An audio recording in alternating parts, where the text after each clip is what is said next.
easiest way to separate religion from spirituality is look for ideas of God, heaven, hell, the absolutes that cannot be touched, that cannot be discussed. That's when you know you are in the company of religious people. Within the same community, there will be few individuals who will be talking about the movement of life as if it is something that can be explored, that can be understood. For whom the absolute truth is neither God, nor the scriptures, nor an absolute belief in them, but something that is within you. Both spirituality and religion, in a way, walk parallel, but they are two worlds apart. Wherever you find a spiritual dissertation of life, you will also find religious ideas. It is impossible to escape this, because wherever there is understanding, there will also be misunderstanding. Wherever there is truth, you can be certain that there'll be lies around it that have set their shop, because there is truth there.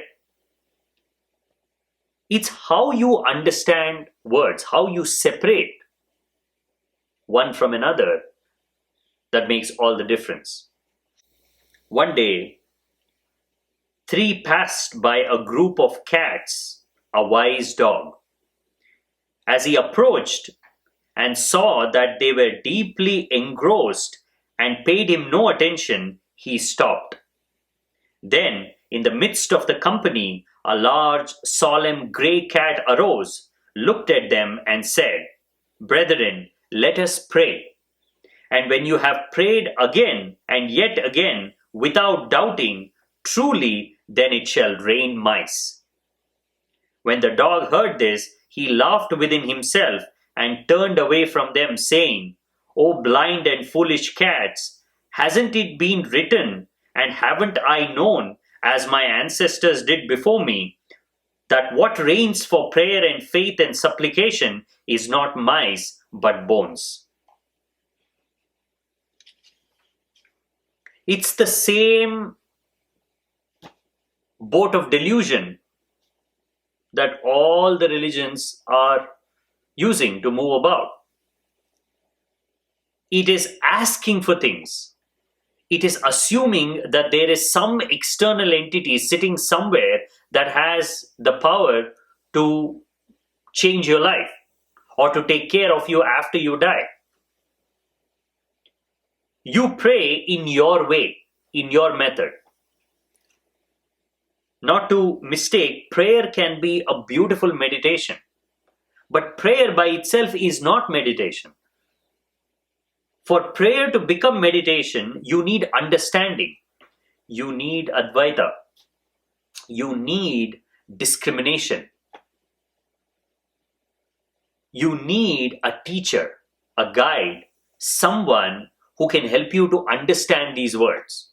But unfortunately, we are living in a world of preachers, not teachers. We're not living in a world of guides. We're living in a world of selfish minds that have understood and misunderstood the beautiful art of finding oneself and turned it into something else altogether.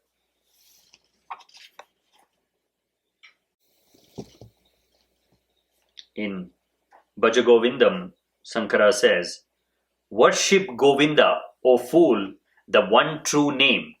Rules of grammar will not save you at the time of your death." How beautiful is this line, especially coming from a philosopher. Shankara had the experience of truth. He was realized. But he was deeply a philosopher. It is the path of philosophy that led him to the truth. And for him to say that rules of grammar will not save you at the time of your death, something that he has lived with all his life, but because he has reached the other shore, he has no problem letting go of the boat. The reason why people cling to words is because they have not reached the other shore. They are still drifting in the high seas of life, and they have nothing else to hold on to but words. That is why, if you want to know what violence is, try and separate a religious man from the words that he is clinging to. You don't have to do anything to him. Just have a discussion, an argument that points in the direction where what he is believing in can be disputed. Even that small indication that what he is holding on to might after all be a lie is enough to erupt him. That is why religious people are always on the edge. That is why violence closely follows religion. You have to be very careful. If you put 2 or 3 religious groups together, you can be certain that something's going to erupt from there. It's because there is no truth. There is just clinging to an idea. And it is so easy to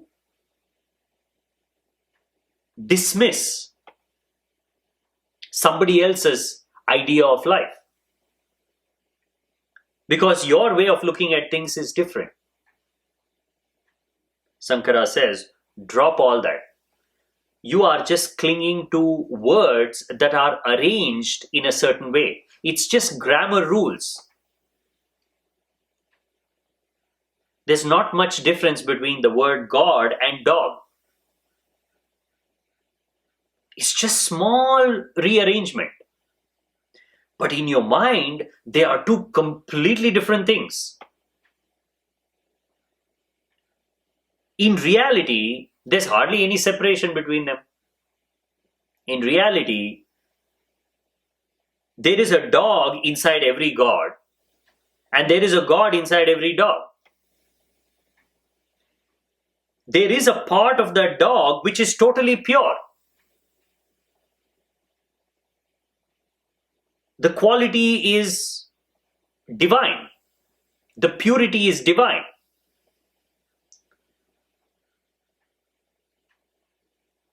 It just doesn't know it.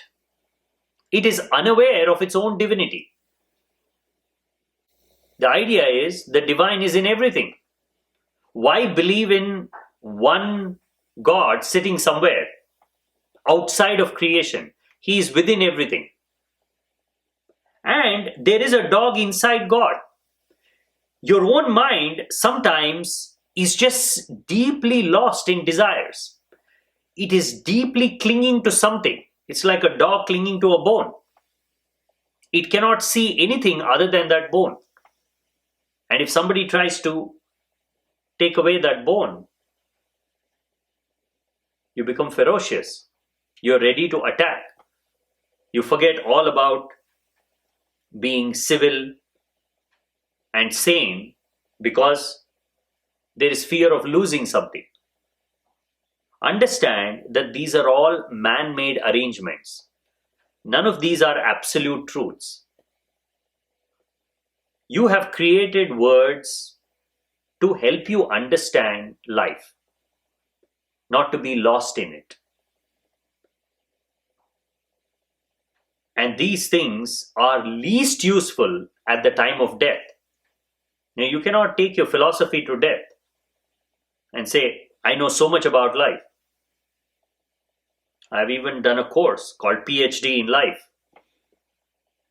And death says, I don't care, because I don't see any understanding of death. You have not inquired about me. You have not moved in the right direction. You've just been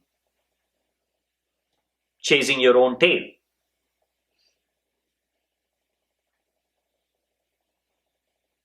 Using your own mind, using your ability to separate truth from lies, is how you separate life from death, is how you separate all that will push you towards life, aliveness, consciousness, and all that makes you more rigid, makes you more lost in the world of ideas, which is nothing but death. Death is not the end of things. Death is to be so deeply lost in the world of ideas that it is to forget that you are life. When you altogether forget that you are life, that is as good as being dead.